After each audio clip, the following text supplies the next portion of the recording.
So here we go again. The retrofit has sent me 2 new ballasts, or what they call the resistors or whatever, for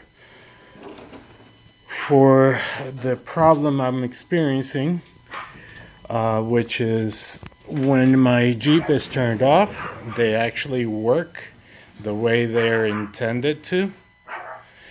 But the minute I turn on my Jeep, they work differently.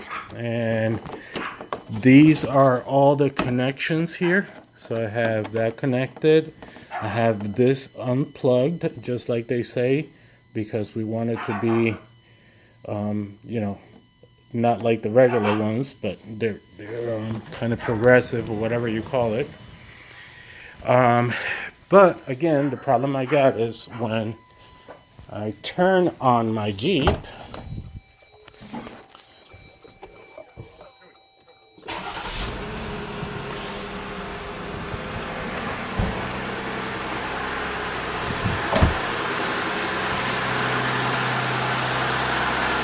that's what happens.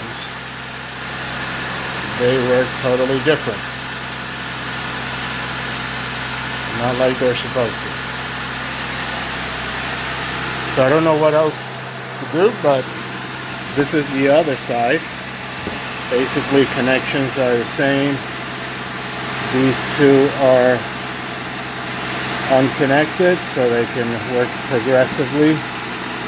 I put in the new ballasts that they send me. Those are the old ones there. And still having the same problem.